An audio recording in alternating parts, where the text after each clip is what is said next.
भी बच्चे भूखे हैं, मैं तुझे मार करके अपने परिवार को खिलाना चाहता हूँ।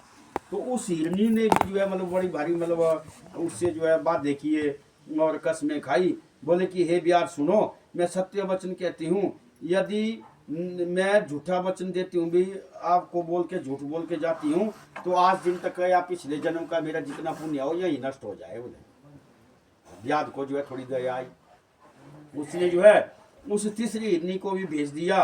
और वो जो तीसरी हिरनी है देखो, वो चली गई अपने बच्चों के पास और इस कथा को सूत जी सोनकादि 88,000 ऋषियों को नैमिषारण्य नाम के तीर्थ में सुना रहे हैं। और इस कथा को विष्णु भगवान जो है नारद से सुना रहे हैं इस कथा को। और इस कथा को विष्णु ने किससे सुना था? शिव जी से। और उस वक्त कितने श्रोता थे?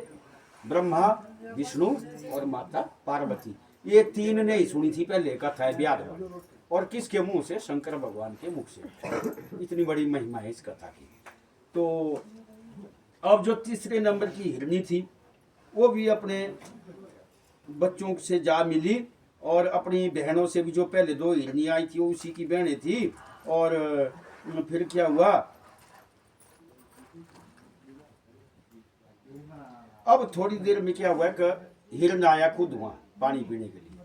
तीन तो हिरनियां चलेगी ना पानी पी के, बाधा करके भी आ जाएंगी। अब जो है हिरन आया पानी पीने के लिए और उस ब्याध की जैसे ही जल पीते हुए उस मृग पर उसकी दृष्टि पड़ी, उस हिरन पर, तो अब ब्याध बड़ा प्रसन्न हुआ भी अब नहीं छोड़ूंगा, ये तो बड़ा तगड़ा माल आया, अब तो मैं बाणा तीर के लिए जाना लई है आज मारिए जाना भाई हेड़ा करना शिकार कर देना मतलब। और हे विप्रो, हे ऋषियों, सूत जी सुना रहे इस कथा को कि उस समय भी टेढ़ी हिलती है, उसके बाद जो से जब वो तीर कसने लगा उस धनुष में तो वो शिवलिंग के ऊपर जा गिरे। शिवलिंग मतलब जो नीचे पत्थर थे, पानी बह रहा था। और शिव जी ने उससे उसकी तीसरे पैर की पूजा जो है वो मान ली मतलब। तो अब चौथा प्रहर चल रहा था। अब सूत जी ने कहा, हे मुनियो, ब्याध की बात सुनकर वो जो मृग था, वो जो हिरण था जो चौथी बार आया था, उसने बोला कि मैं बड़ा धन्य हूं। देख भाई मैं बड़ा भाग्यशाली हूं। बोले कैसे? बोले यार मेरे शरीर को तू खाएगा, मारेगा, अपने परिवार को पालेगा, मेरे को तो बड़ा भारी पुण्य मिलेगा इससे। बोले मैं तो बड़ा भाग्यशाली हूं, बड़ी अच्छी बात है। और हे ब्याध, तू मुझे इस वक्त मत मार, मैं ऐसा करता हूँ मुझे घर जाने दे, मेरे बच्चे हैं छोटे छोटे, उन बच्चों को मैं अपनी बीवी के हवाले कर देता हूँ, फिर मैं वापिस आ जाऊंगा और तूने मुझको जो है मार देना, मैं लौट के आ जाऊंगा। लेकिन उस हिरनी के कहने से क्या हुआ कि वो जो ब्याध था उसमें बिल्कुल ही दया आ गई महाराज, बड़ी बड़ी दया आई इसको। और हिरनी ने बोला मैं कभी झूठ नहीं बोला मैंने आज दिन तक भाई। और हिरनी ने साथ में उसको ज्ञान भी दिया। बोले देख भाई ब्याध, ये सारा जो ब्रह्मांड है ये भगवान का रचा हुआ है। बोले उसने बताई कुछ अच्छी अच्छी बातें ना, ज्ञान की बातें बतलाई उसको, कई प्रकार की ज्ञान की बातें। तो हे भील, भील का मतलब ब्याध, और सुन ले ध्यान से, जिस आदमी ने अपने जीवन में कभी शिव जी का नाम नहीं लिया, शिव जी का गुणगान नहीं किया, तो उस आदमी को बड़ा पाप लगता है। वही पाप बोले मुझे लगे। उस हिरन ने बोला क्यों?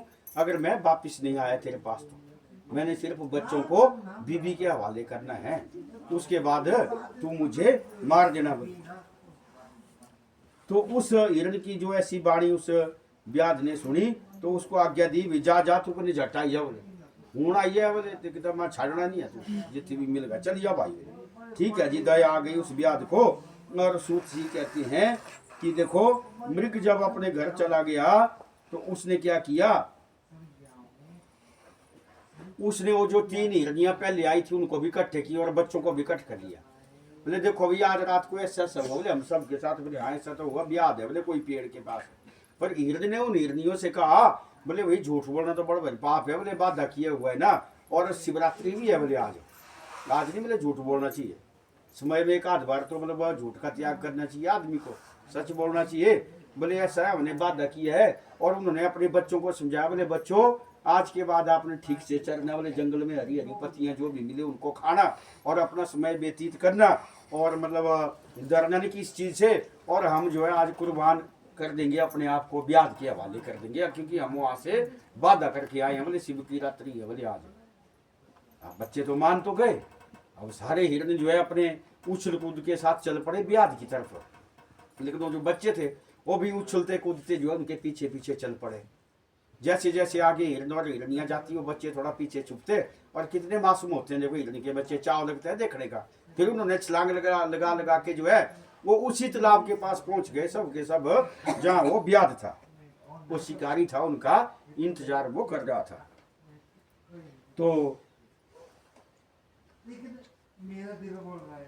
लेकिन वो जो हिरनी थी, ये जो पहले नंबर पे हिरनी आई थी, उसने बोला हिरण को बोला भाई देखो आप जो है मेरे पति हैं, तो आपका काम है बच्चों को देखना, आप नहीं दो अपनी कुर्बानी, मैं आगे जाती हूँ, मैं कुर्बान हो जाती हूँ, आप हट जाओ यहाँ से। क्योंकि सबसे पहले मुझे ही वो ब्याह मिला था, आप लोगों ने तो बाद में देखा उसको, तो मैं जाती हूँ, तो पहले मुझे जाना चाहिए ब्याह के पास।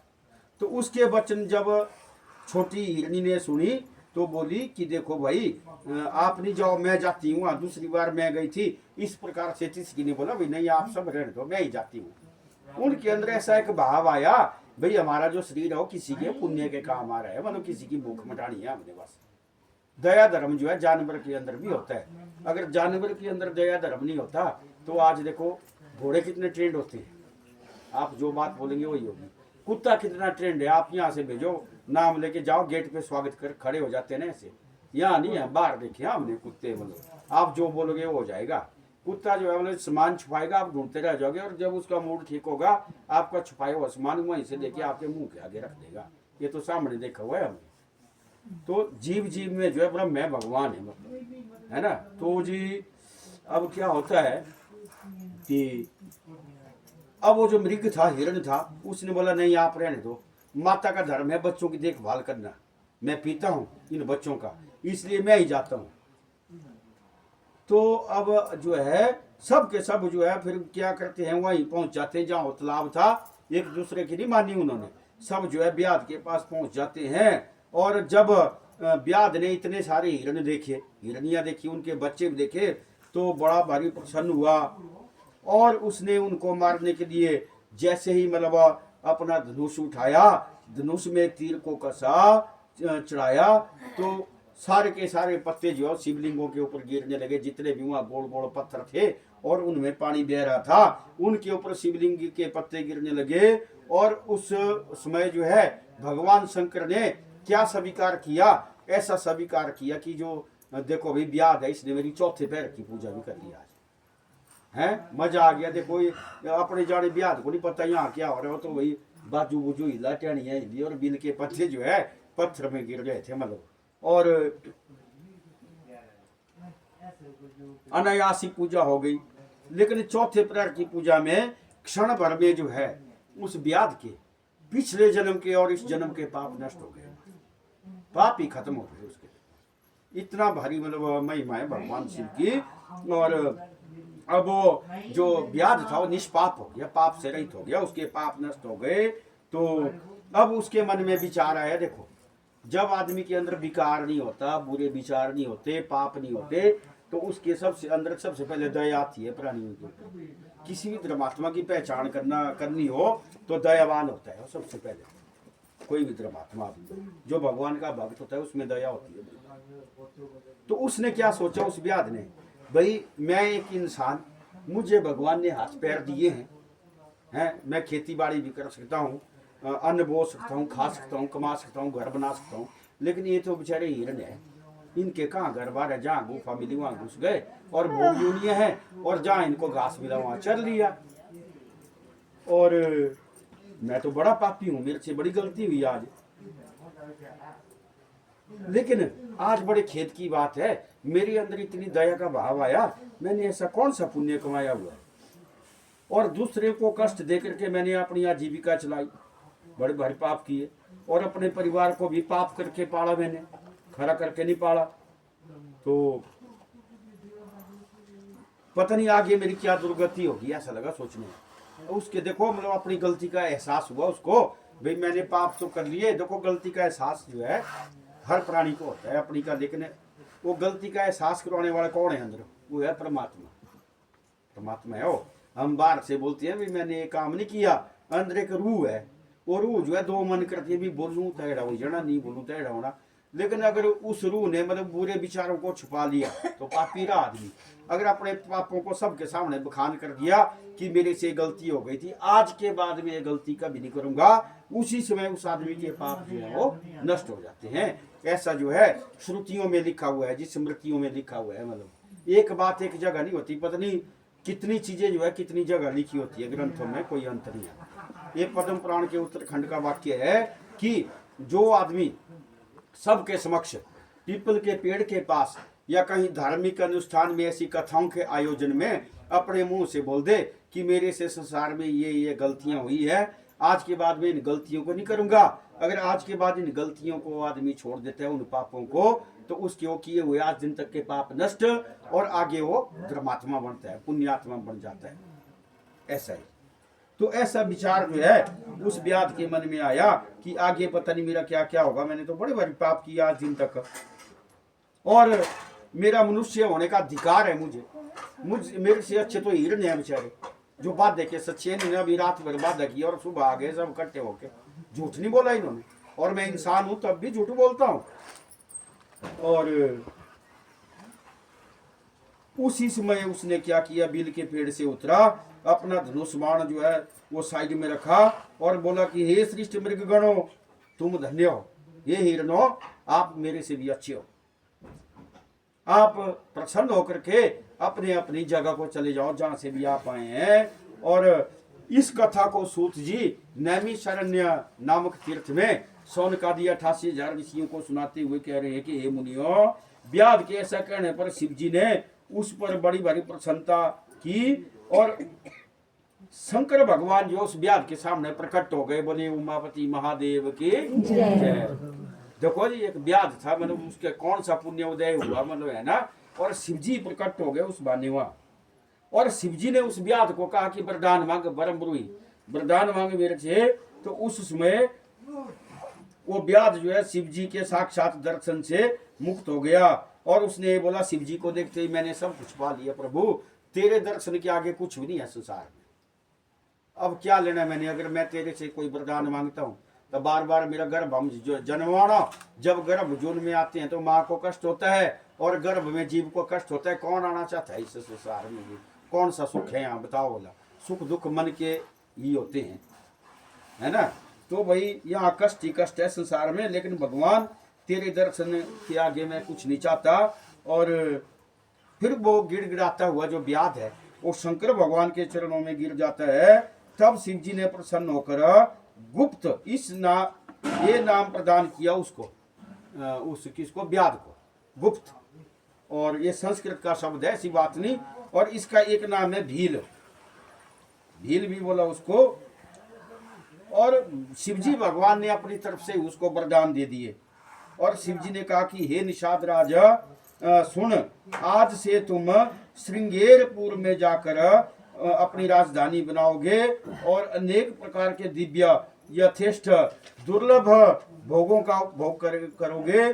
और हे निषाद, वंश वृद्धि देवताओं द्वारा भी प्रशंसित है, निर्विघ्नता पूर्वक वंश की वृद्धि जो है होगी तुम्हारी। और तुम्हारे तप से पवित्र तेरे घर में किसी समय राम ही पधारेंगे। तो वही व्याध जो अगले जन्म में क्या बना जी, दशरथ बना, जिसके घर में राम भगवान आए। कौन था जो बिल के पेड़ में चढ़ा था? वो दशरथ ही बना। देखो अगले जन्म में कोई छोटी मोटी बात नहीं है, क्योंकि भाई उसने शंकर भगवान के दर्शन किए, है ना। और जो मेरे भक्तों से प्रेम करते हैं उनका कभी अनिष्ट नहीं होगा। और सूत जी बोले कि हे ऋषियों, इस प्रकार शंकर भगवान जी का दर्शन करके, और जो मृग थे, हिरण थे, उन्होंने भी शिव जी के दर्शन किए उसी समय, और पशु की योनि से छूट करके वे अपने भगवान को ही प्राप्त हो गए हो। और दिव्य विमान आया उन किसके लिए, उन सब के लिए वहां। और दिव्य विमान में बैठे और उस समय साप से मुक्त हो गए और उनको स्वर्ग लोक की प्राप्ति हुई। किसको? उन हिरणों को भी, वो भी स्वर्ग चले गए उसी वक्त में, है ना। और उधर पुनः विष्णु भगवान जो है इस कथा को सुनाते हुए, अब पता नहीं कितनी पुरानी कथा है, विष्णु भगवान नारदो सुना कथा ये जी आज सुनिया से, और ब्रह्मे नारदो सुनाई, और सूत जो है सौनकादि 88,000 ऋषियों को इस कथा को सुनाते हैं। अब विष्णु भगवान नारद से कहने लगे कि हे मुनि, एक अर्बुद नाम का पर्वत है, वहां शिवजी भगवान जो है व्याधेश्वर नाम से प्रसिद्ध हुए। इसका मतलब जहाँ वो व्याध था, जिस पर्वत में, जहाँ वो जंगल था, जहाँ वो तालाब था, उस जगह का नाम था अर्बुद पर्वत। अर्बुद पर्वत था उस जगह का नाम, जहाँ ये घटना हुई हिरण और व्याध के बीच की। और वहाँ आज भी जो है व्याधेश्वर नाम से जो है शिव जी की पूजा की जाती है। बोले जितने कंकड़ उतने शंकर। पीपल के नीचे शिव जी स्थापित हुआ, क्या हुआ? पीपलेश्वर महादेव।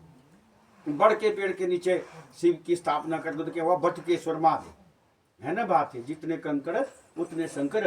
तो देखो अर्बुद नाम का जो पर्वत है, वहाँ व्याध और हिरण जो है ऐसे ऐसा होता है उनके बीच में, लेकिन आज भी जो है उस व्याध के नाम से जो है शिव जी भगवान पूजे जाते हैं। उनका नाम है व्याधेश्वर महादेव। बोलिए तो व्याधेश्वर महादेव की जय।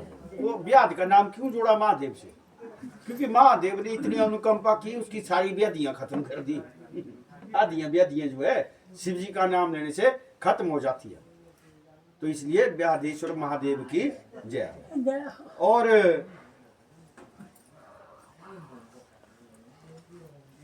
अब दिव्य भोगों को भोगा उसने, निषाद ने, और फिर राम भगवान की अनुकंपा से जो है शिव का सायुज्य उसको प्राप्त हो जाता है।